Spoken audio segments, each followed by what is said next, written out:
Yesus. Terima kasih untuk kasih-Mu yang besar atas setiap kami, ya. Terima kasih untuk pengorbanan-Mu, ya Tuhan Yesus. Kami sungguh bersyukur. Kasih Allahku sungguh telah terbukti ketika Dia serahkan anaknya. Kasih Allah mau berkorban bagi kau dan aku. Tak ada kasih seperti kasih Allahku. Kasih Allahku sungguh telah terbukti ketika Dia serahkan anaknya. Kasih Allah mau berkorban bagi kau dan aku. Tak ada kasih seperti kasih-Nya. Bersyukur, bersyukur, bersyukurlah, bersyukur karena kasih setiamu. Ku sembah, ku sembah, ku sembah dan ku sembah selama hidupku. Ku sembah Kau Tuhan. Terima kasih Tuhan Yesus. Kasih aku sungguh telah terbukti ketika Dia serahkan anaknya. Kasih Allah mau berkorban bagi kau dan aku. Tak ada kasih seperti kasih-Mu. Bersyukur, bersyukur, bersyukur, bersyukurlah, bersyukur karena kasih setiamu. Ku sembah, ku sembah, ku sembah dan ku sembah selama hidupku. Ku sembah Kau Tuhan. Selama hidupku, ku sembah Kau Tuhan. Selama hidupku, ku sembah Kau Tuhan. Terima kasih Tuhan Yesus. Kami sungguh bersyukur buat kasih Tuhan yang besar atas setiap kami. Terima kasih Tuhan untuk pengorbanan-Mu. Terima kasih Engkau juru selamat bagi setiap kami. Terima kasih Tuhan Yesus. Terima kasih. Saat ini Tuhan berfirman-Lah bagi setiap kami. Kami perlu firman-Mu yang terus menguatkan, meneguhkan setiap kami. Bersabdalah di dalam nama Yesus. Haleluya. Amin. Shalom Bapak Ibu, Saudara yang dikasihi Tuhan. Kembali bersama dengan saya pada hari ini, Selasa, tanggal 3 Juni 2025. Saya mau ajak saudara kita akan membaca dan merenungkan firman Tuhan. Dengan tema pada hari ini ialah siapakah yang menguasai kasih kita. Saya berharap saudara akan membaca dari Mazmur pasal 16 dan dari kitab Esra pasal 6 sampai dengan pasal yang ke-7. Saya akan bacakan bagi saudara diambil dari Mazmur 16 ayat 7 sampai 11. Demikian firman Tuhan. Aku memuji Tuhan yang telah memberi nasihat kepadaku. Ya, pada waktu malam hati nuraniku mengajari aku. Aku senantiasa memandang kepada Tuhan.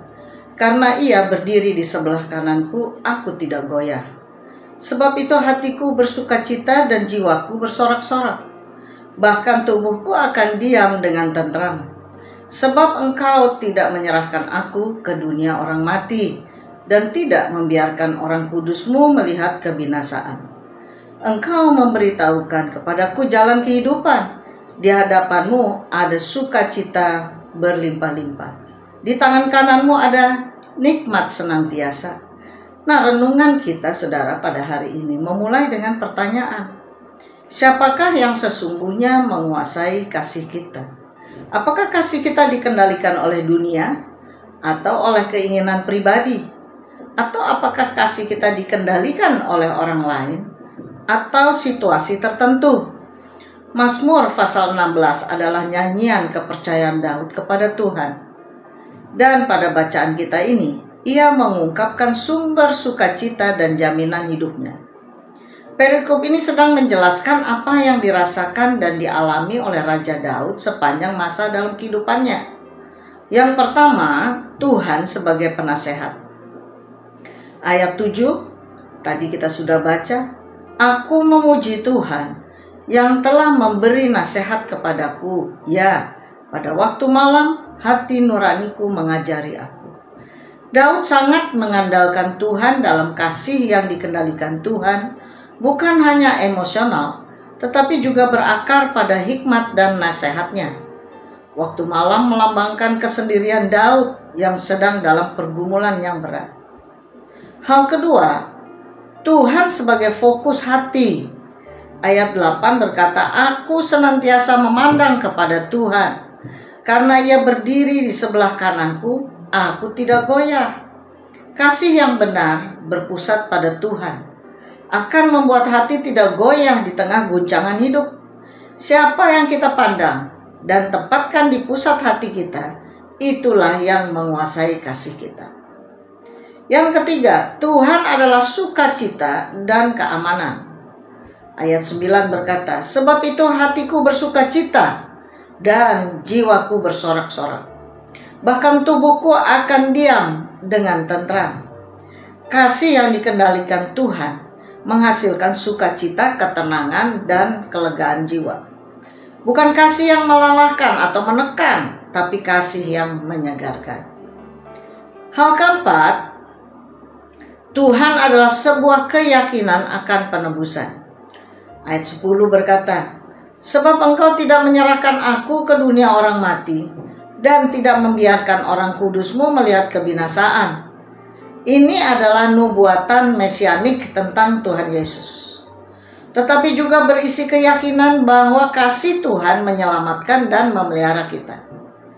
Bila kasih kita melekat pada Tuhan, hidup kita tidak akan berakhir dalam kesia-siaan. Hal yang kelima, Tuhan adalah jalan kehidupan dan kepenuhan sukacita. Ayat 11 berkata, "Engkau memberitahukan kepadaku jalan kehidupan. Di hadapanmu ada sukacita berlimpah-limpah. Di tangan kananmu ada nikmat senantiasa."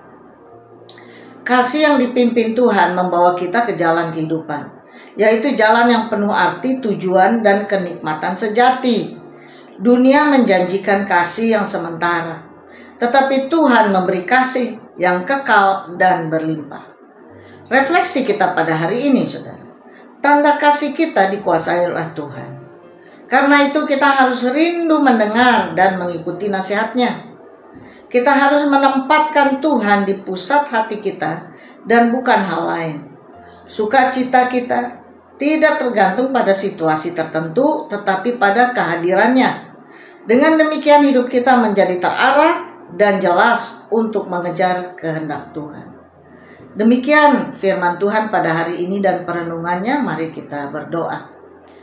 Bapa, di dalam nama Tuhan Yesus Kristus, kami bersyukur, berterima kasih untuk kasih-Mu Tuhan yang senantiasa menyertai kehidupan kami, memberkati kami, menyertai kami, sehingga kami boleh ada sebagaimana kami ada saat ini. Biarlah hati kami hanya tertuju kepada Engkau, sehingga kami boleh berkenan di hadapan-Mu. Terima kasih Tuhan, sepanjang hari ini kami mau serahkan dalam tangan kuasa-Mu. Hanya di dalam nama Yesus Kristus kami sudah berdoa dan bersyukur kepadamu. Haleluya. Amin.